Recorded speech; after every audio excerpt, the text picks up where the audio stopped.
Ótimo domingo a todos, domingo de chuva, mais friozinho, mais introspectivo, né? Agradecer o Paulo pela presença. Paulo, hoje o tema da parábola conciliação com os adversários, algo que ninguém tem na vida. Ninguém. Então vai ser muito difícil trazer para a realidade. É difícil. E agradecer também, né? Já faz 2 semanas do aniversário do Viana, mas agradecer a oportunidade de continuar na casa, trabalhando, né? E trazendo... Puxa vida. Mas eu mandei meu representante, o César veio. A gente tem que trocar, uma vez ele, uma vez eu, senão ele briga comigo. Mas é muito bom ver que a casa está colhendo frutos, né? Com certeza. Está chegando uma pessoa, vou esperar. Está colhendo frutos, fazendo um trabalho bacana. Pode entrar. Já é que ele está olhando a placa. Então, pessoal, vou pedir para todo mundo entrar em vibração comigo. A gente vai fazer a prece inicial. Bom dia. E... Neuza, você me ajuda a puxar a prece cantada? Tá bom. Então vamos todos fechar os olhos. Agradecer por esse momento, a oportunidade em nossas vidas. E que possamos pensar e trilhar os caminhos de Jesus e os bons exemplos deixados no Evangelho, nos nossos mentores.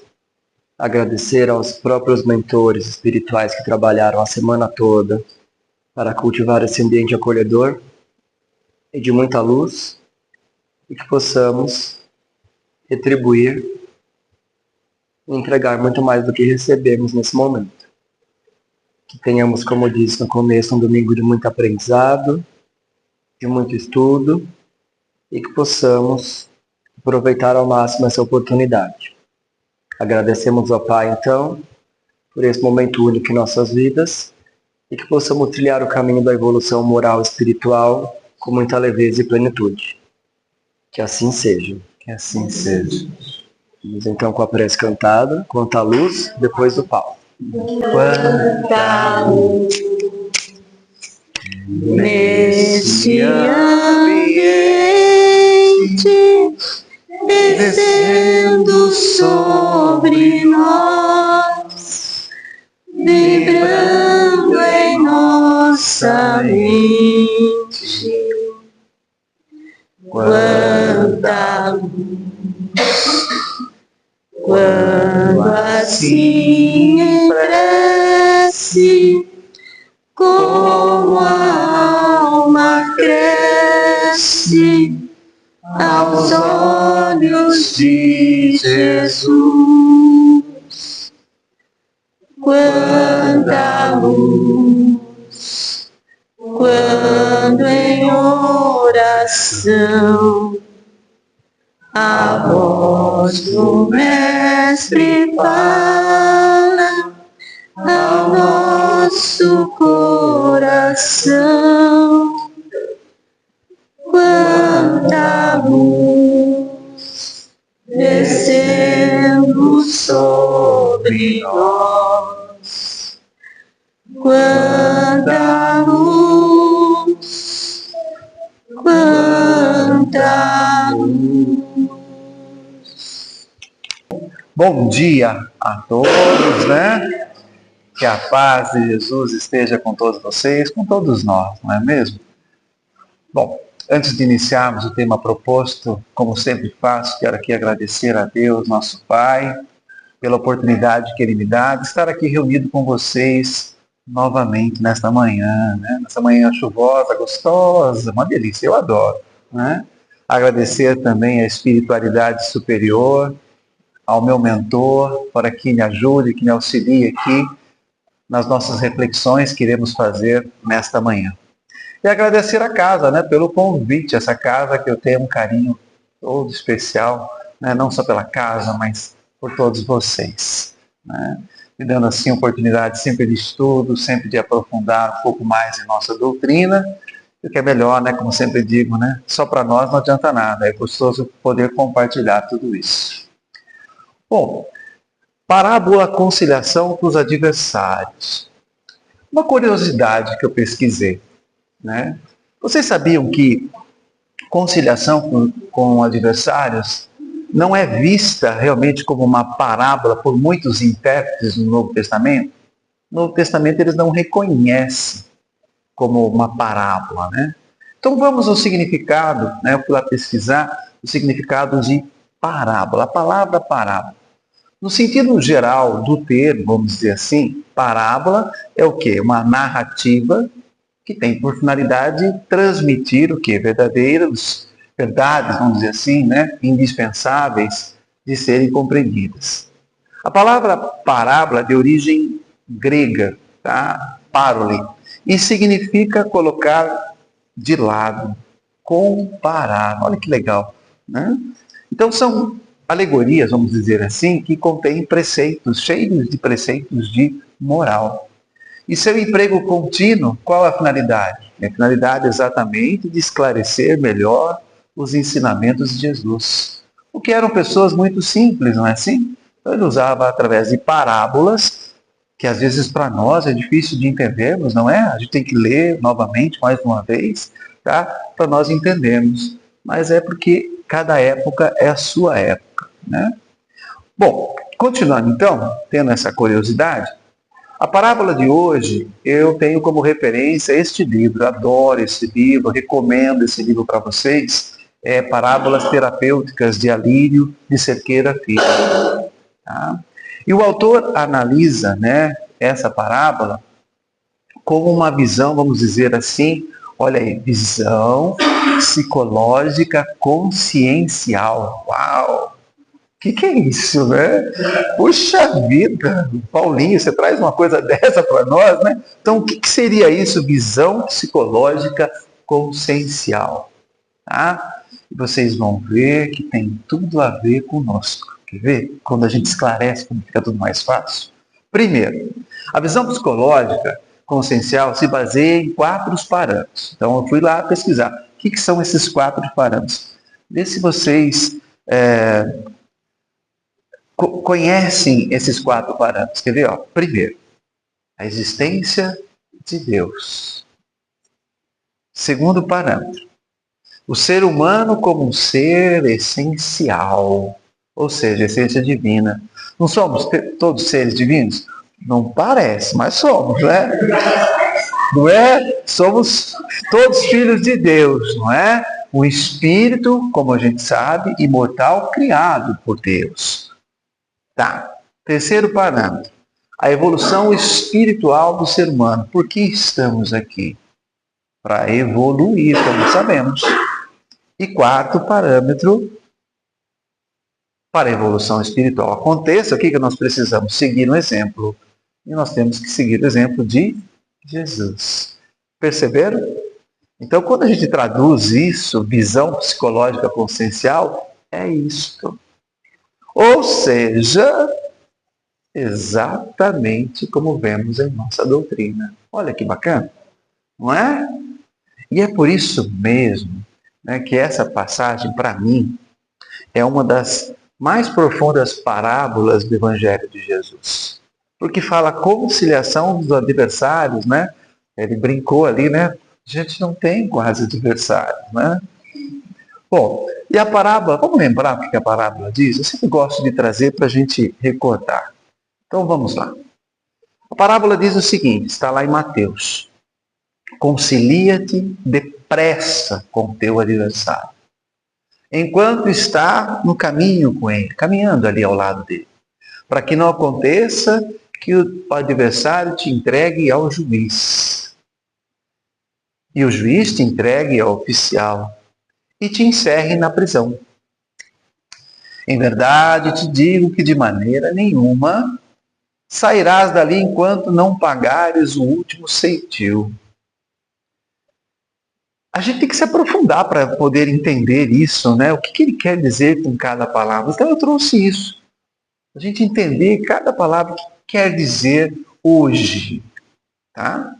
Então vamos lá. O autor, o Ari, diz o seguinte. A parábola conciliação com os adversários pode ser interpretada de 2 formas.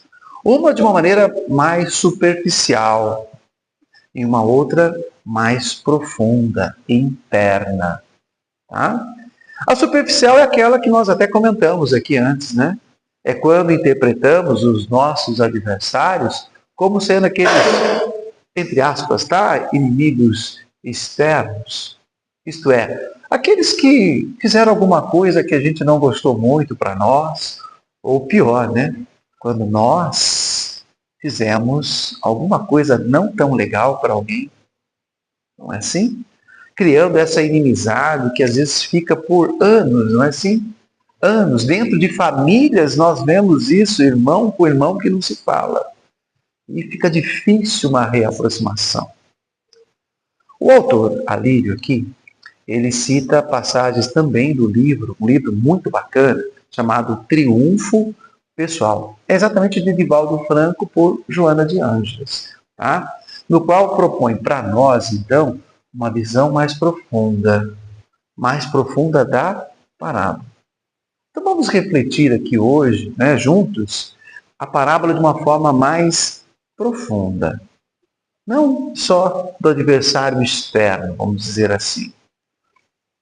E uma das passagens eu trouxe aqui do livro citado, ou seja, do livro Triunfo Pessoal, tá? Diz o seguinte: esses adversários são os adversários internos, aqui dentro. Ó.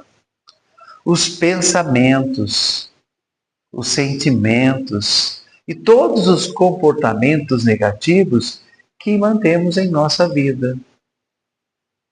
E continua ainda nos esclarecendo que o adversário interno, só pelas imagens já dá para entender, não dá? Veja, são as paixões dissolventes que nos atordoam muitas vezes, nos deixam aí em desalinho, ou seja, nós saímos do caminho do bem, presos ali ó, em nossos próprios conflitos, gerando assim em nós o que a gente chama de tormentos, aqueles tormentos que nos entregamos, os sentimentos de culpa. Gente, viver com sentimento de culpa é horrível, não é?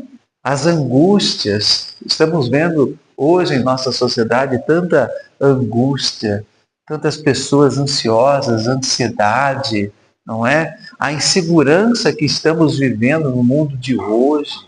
As crianças são ensinadas hoje o que? A não falhar, não é isso? A não falhar. E aí quando acontece alguma coisa, nossa, explode. Hoje nós estamos vivendo esse problema de emoções para as crianças. Eu falo que eu estou vivendo isso na escola. Eu dou aula para o 6º ano até a universidade. E é desde o 6º até a universidade, até os jovens, eu vejo essa insegurança dos jovens.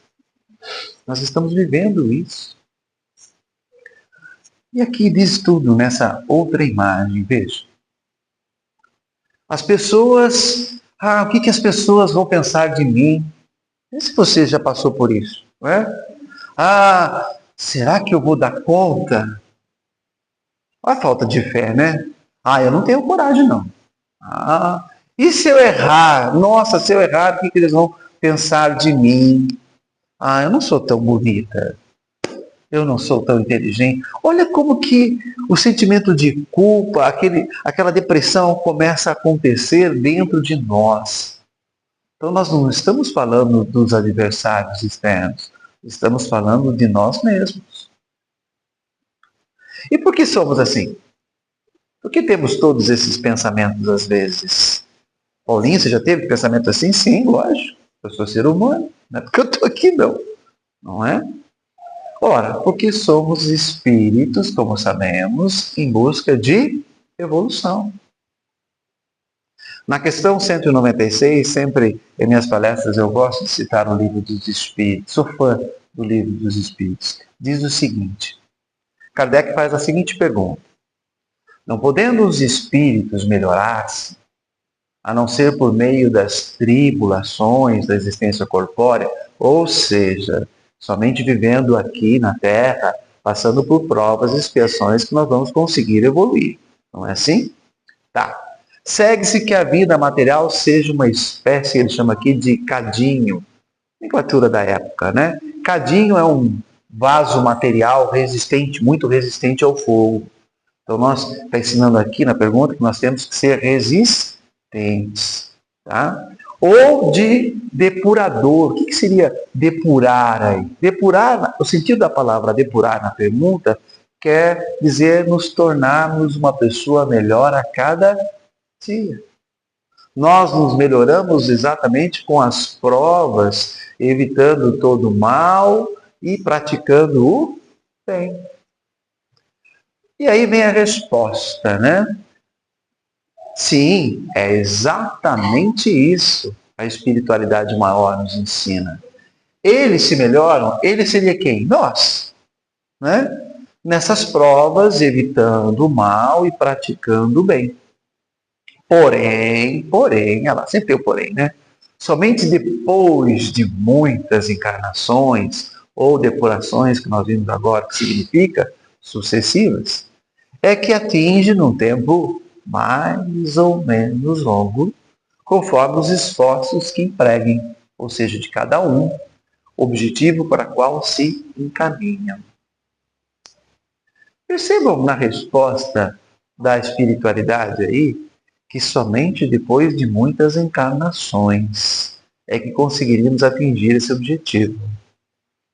Mas é incrível, eu já ouvi assim, eu vou deixar para minha outra encarnação, quero curtir essa vida. Que pensamento errado, né? Já ouvi também assim, quando eu ficar mais velho eu me preocupo com isso. Já ouviram isso? Eu já ouvi. Aí vou curtir a vida agora, depois eu dou um jeito, né? Corre atrás. Nós sabemos que não funciona assim. Analisando um pedacinho da parábola aqui, eu trouxe novamente aqui, ó. Lá no final ele diz, né? Em verdade te digo, de que maneira nenhuma sairás dali enquanto não pagares o último ceitil.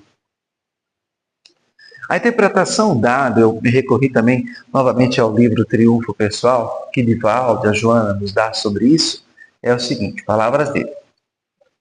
Que este ensinamento tem para nós um caráter terapêutico, nos ensinando o quê? Que para alcançarmos aí a tão desejada paz íntima, não é isso que nós procuramos? Viver em paz conosco mesmo, não é? Nós precisamos reconciliar com o adversário.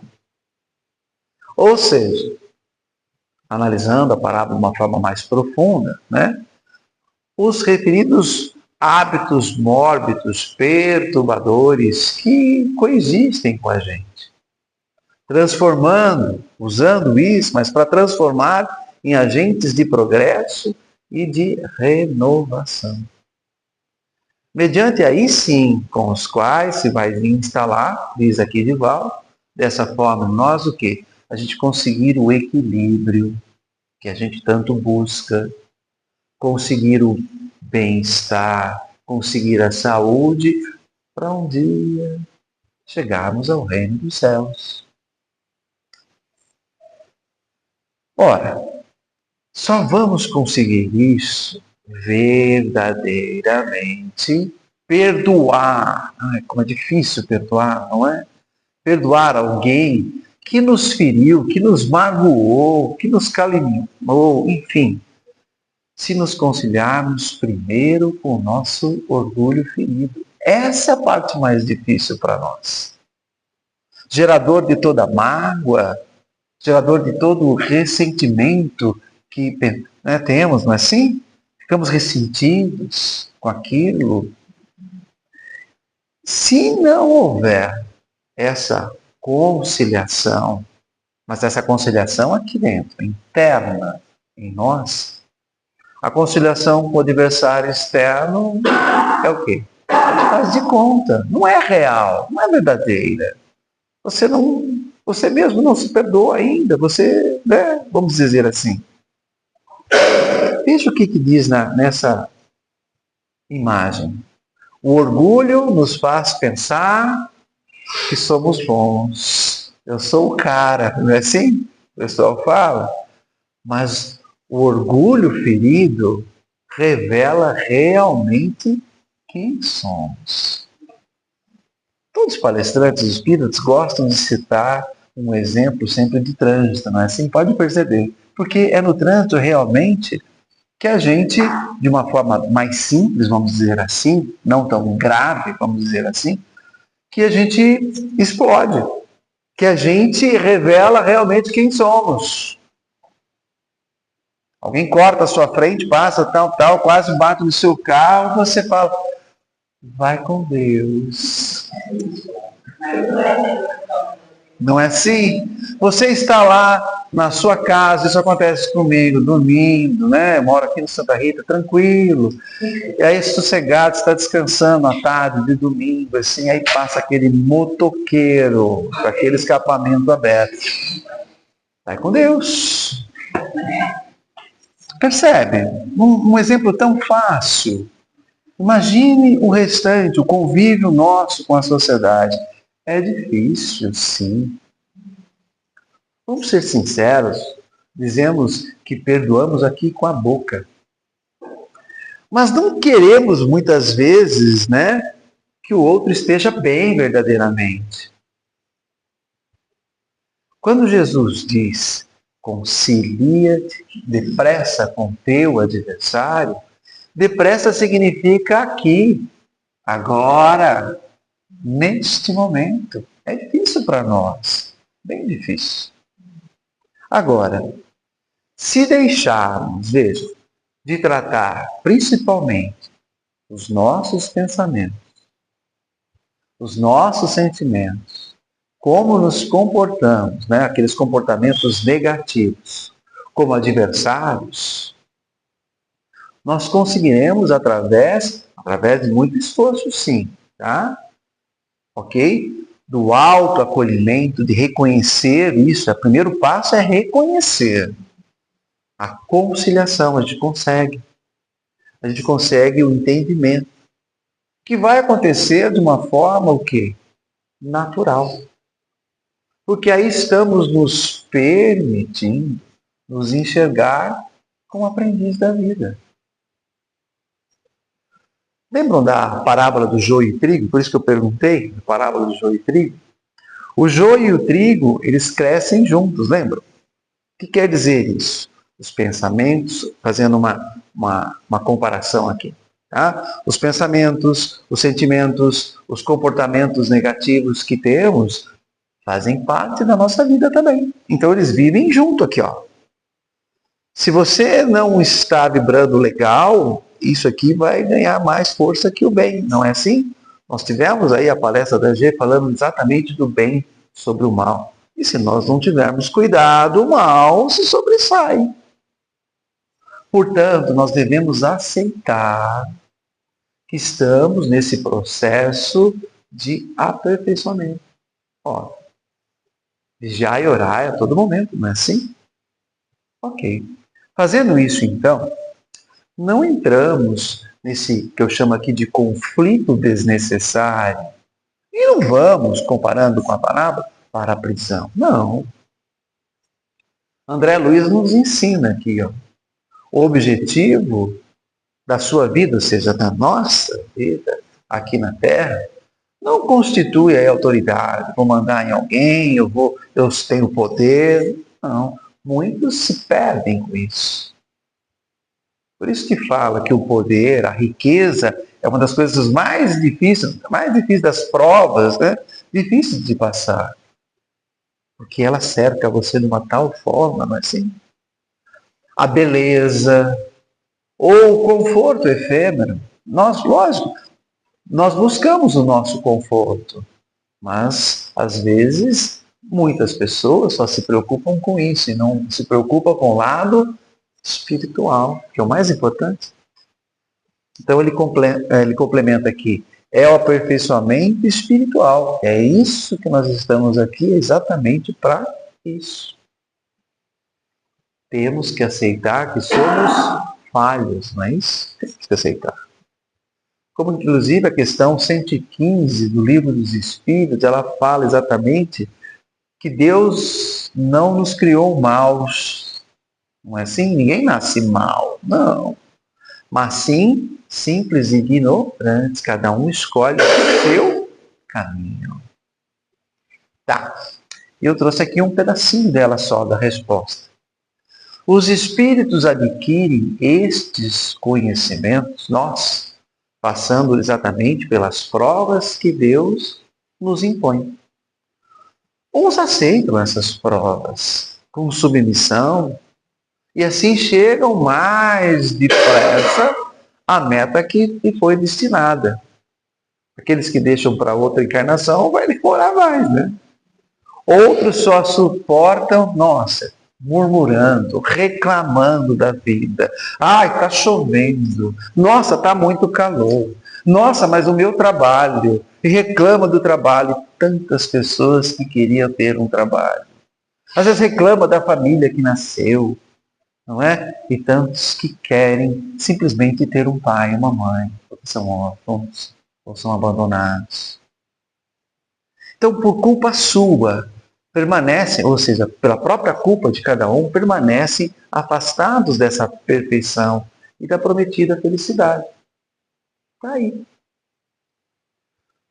Porém, né, se em algum momento, o autor ali diz isso aqui, reprimimos ou negamos esses sentimentos egóicos, a gente não reconhece, nós acabamos transformando todos esses pensamentos em inimigos.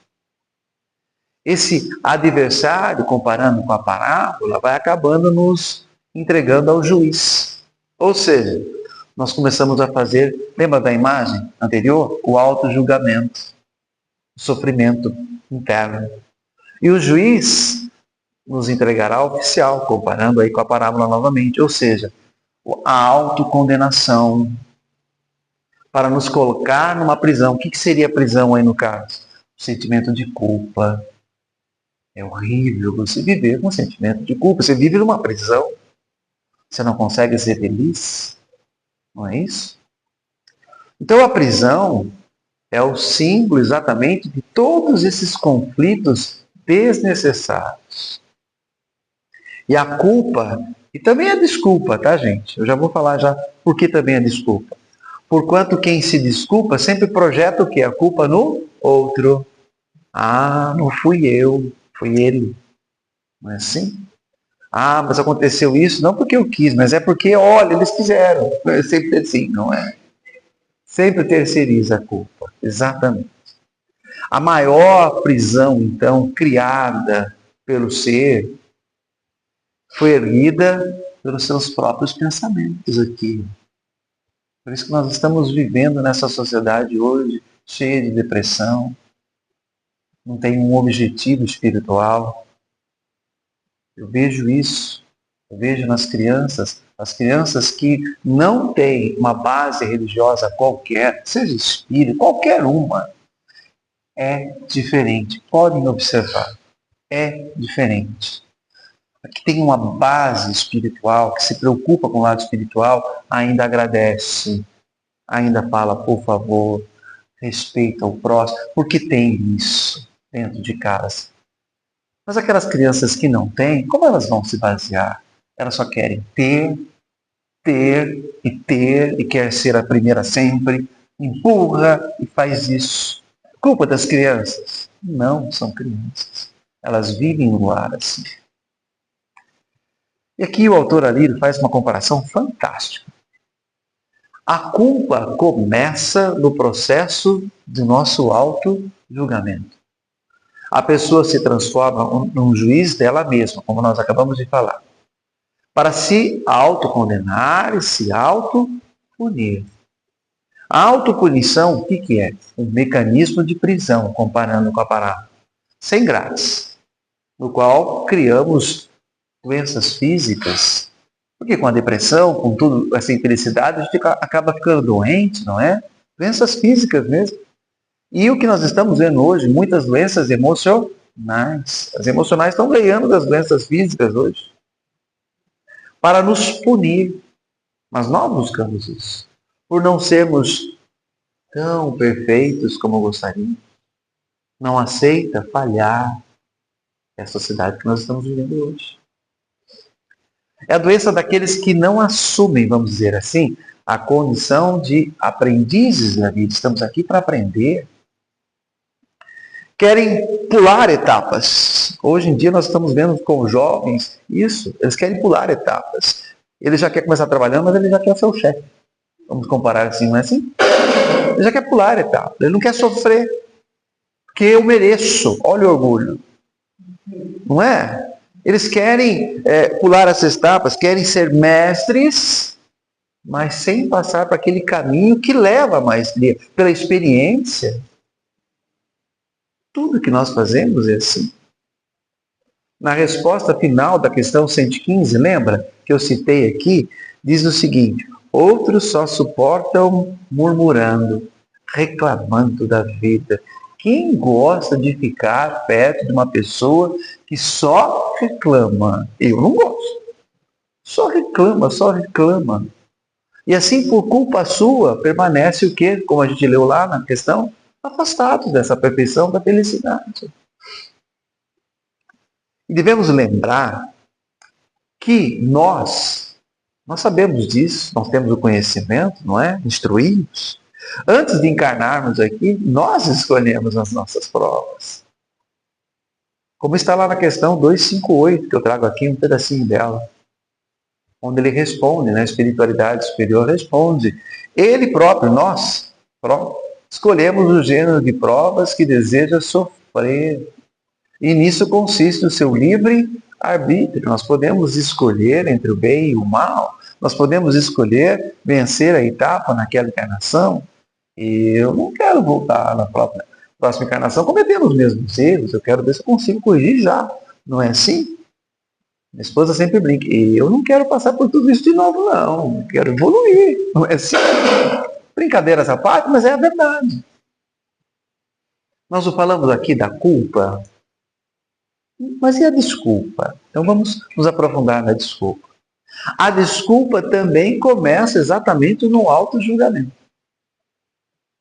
O que diferencia exatamente da culpa é que a pessoa projeta, como a gente já disse aqui, as suas imperfeições nos outros. E olha, ela acredita sem dificuldade nenhuma, tá? Que realmente é a culpa do outro, porque ela é perfeita. Né? Como faz aí o filho mais velho na parábola dos dois filhos, não é assim? A culpa é só do outro. Não, mas e eu? E eu aqui? Olha, o eu do egoísmo. Ele não entende. A pessoa justifica-se, vamos dizer assim, projetando a culpa nos outros.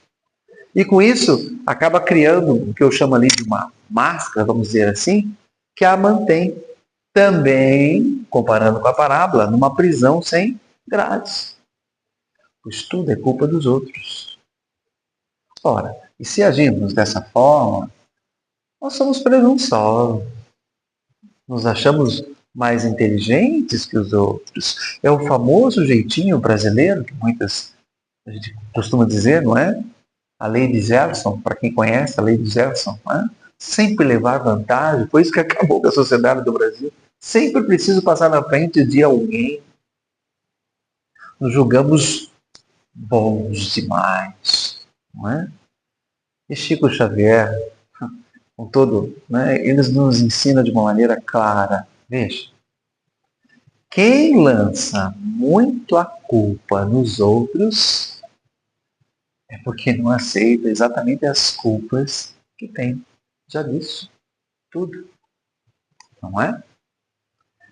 Veja, muitos de nós passamos aí a vida inteira nesses conflitos desnecessários.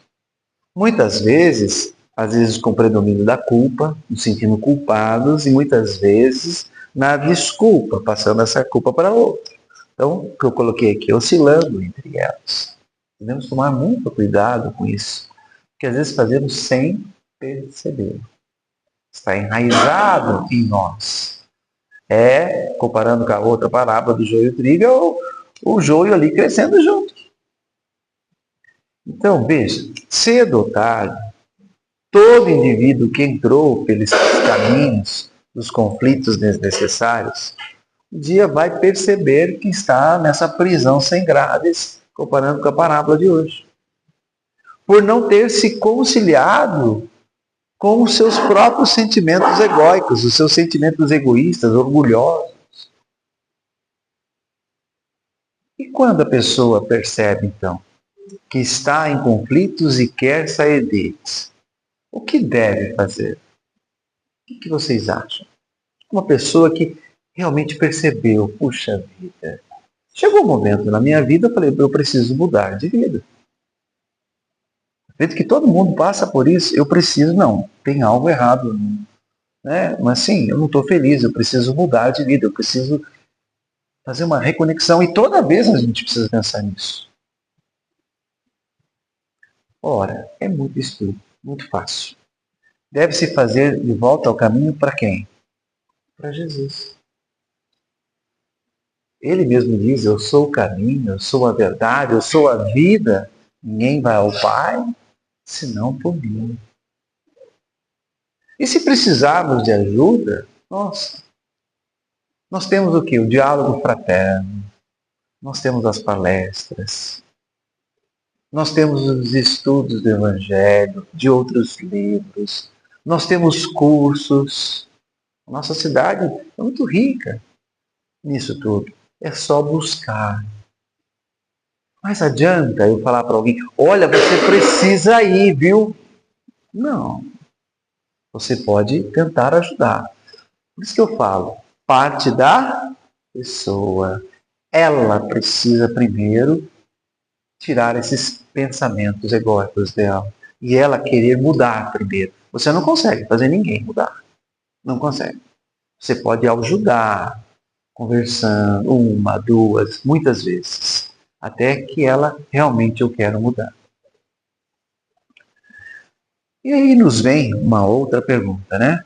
Então como fazer esse caminho de volta se a pessoa ainda está nessa prisão? Já tem vários exemplos aqui. Acabei de dar vários exemplos. Tá? Mas eu quero enfatizar o que eu já disse. Ó. Não dá para sair da prisão simplesmente também sem realizar uma ação. Que simbolicamente aqui Jesus chama na parábola de pagar o último ceitil. Então vamos imaginar, a pessoa conseguiu, ela reconheceu falha, ela foi buscar ajuda, ela teve lá através do diálogo fraterno, de curso, etc. Basta? Não. É aí que começa, na verdade.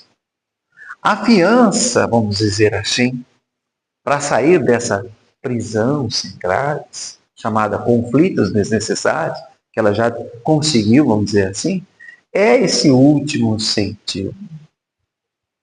Então, como podemos pagar esse último ceitil? Eu trouxe duas coisas, tem mais, mas eu trouxe duas coisas aqui que eu acho que nos ajudarão a entender melhor.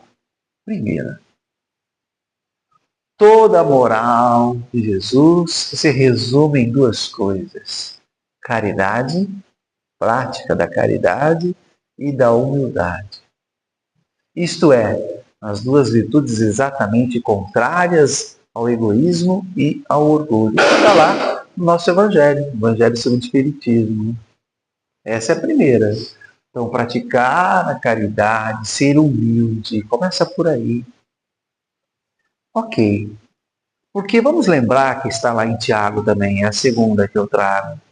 Porque assim como o corpo sem espírito está morto, ele compara aqui, assim também a fé sem obras é morta.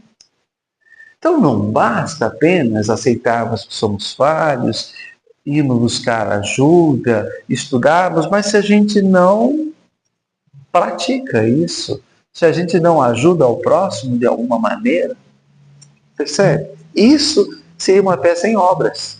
Seria egoísmo, não é? Só para nós. Por isso que eu sempre agradeço, né, nas minhas palestras no início, a oportunidade de compartilhar tudo isso. Porque senão só fica para mim. Percebe? Cada um vai buscar aquilo que consegue fazer para ajudar ao próximo. Cada um tem a sua missão, vamos dizer assim. Por que será que Jesus utiliza esse símbolo, que é o ceitil, tá? Pagar o último ceitil significa fazer um pequeno exercício de mansidão e humildade de coração no valor do ceitil. E qual é o valor do ceitil? Ceitil é a menor porção de uma moeda. Se a gente fosse trazer para hoje, seria 1 centavo hoje. O que vale 1 centavo hoje? Nada. Então, pagar o último ceitil significa o quê? Essa mansidão, essa humildade. E olha a pequenez que Deus quer da gente.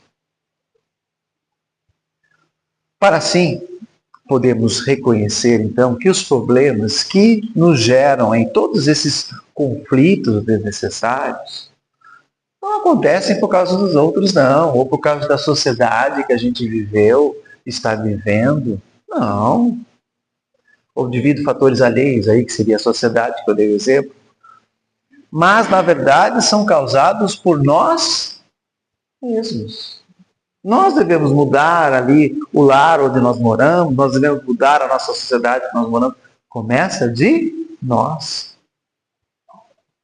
Veja, se os problemas são de nossa, então, responsabilidade, a solução também será. Somente nós podemos resolvê-los, que fique bem claro, quando reconhecemos humildemente que estamos na prisão devido à nossa própria falta de cuidado, às vezes, de desleixo próprio, como eu citei alguns exemplos aqui, e não dos fatores externos. Quando reconhecemos, superamos tudo isso, nós pagamos assim, então, o ceitil e saímos da prisão. Olha que legal. E sabemos que, para todo problema, Jesus, é só buscar Jesus, porque Jesus é a solução. Porque nós sabemos que, até trouxe para a gente lembrar onde nós estamos aqui, né? Nós não somos espíritos puros, não, longe disso. Nós não somos bons espíritos, nós estamos ali na terceira ordem, não é assim? E essa terceira ordem, eu vou até ampliar aqui, acho que vale a pena a gente se conscientizar disso. Ainda nós estamos vivendo no mundo de predominância do quê? Da matéria sobre o espírito. É ter, e não ser. Nós temos propensão sim para o mal se a gente deixar. Nós temos orgulho, egoísmo, todas as outras paixões. Não é assim? Muito bem. Como Deus é amor, totalmente amor, Ele não bane nenhum dos seus filhos, é só lembrarmos da ovelha. O que Ele pede para nós, então, é um mínimo de humildade. Lembra? No valor de um ceitil. E mansidão para assumirmos essa condição realmente de aprendizes, espíritos ainda imperfeitos que somos. Mas, olha que legal, perfectíveis. Um dia a gente chega lá.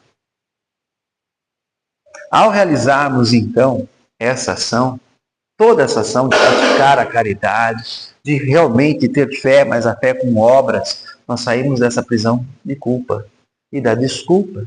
Aí sim, para nos conciliar com os adversários aqui dentro, interno primeiro. Orgulho, egoísmo, responsabilidade, presunção, transformando tudo isso em amigos evolutivos, porque a gente vai vencer esses problemas primeiro.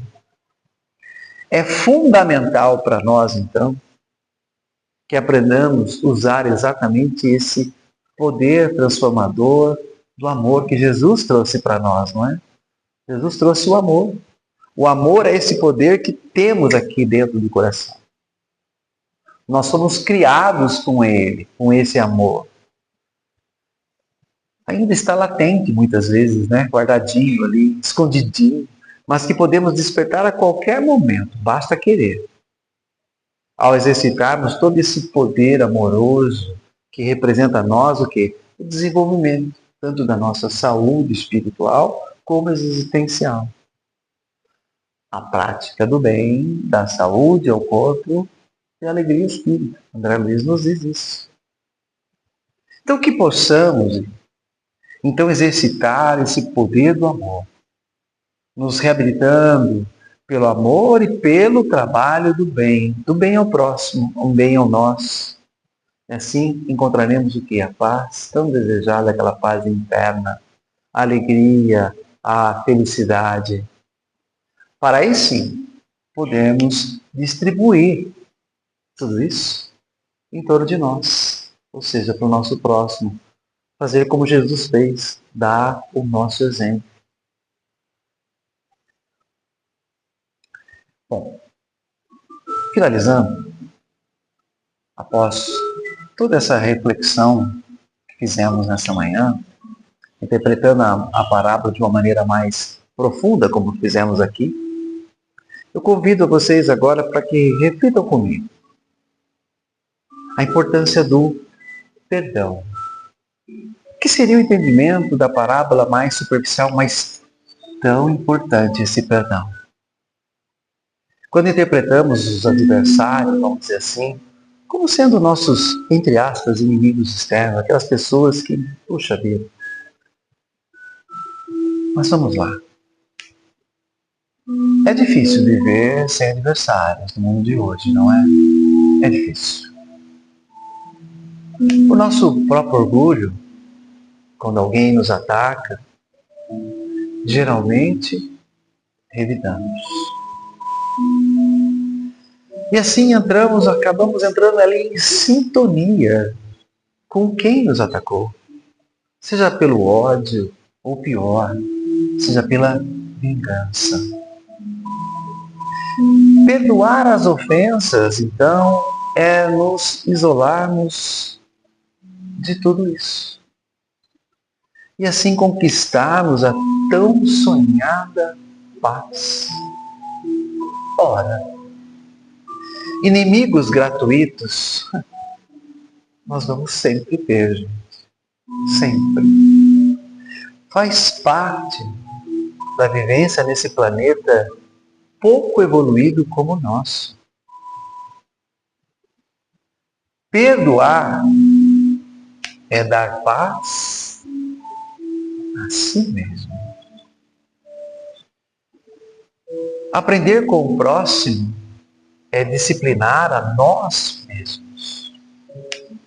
É desejar ao próximo bem em quaisquer circunstâncias. É difícil, não é? Mas não é impossível. Perdoe, mas que o perdão seja verdadeiro. Orai e vigiai sempre, como eu já disse aqui. Vibre muita luz para o seu adversário. Vibre sim, ore, faça as suas preces. Se for possível, entre em entendimento enquanto está caminhando com ele. Calma. Se não conseguir, você quer, mas a outra parte não quer, calma. Entregue a Deus. Mas faça as suas preces com muita fé. E permita que Jesus, nosso mestre, nosso irmão maior, o auxilie. Desejo então que cada um de vocês possam retornar aos seus lares com muita luz, com muita alegria, com muita paz, com muito amor. Tenha uma ótima semana e até a próxima vez. Obrigado.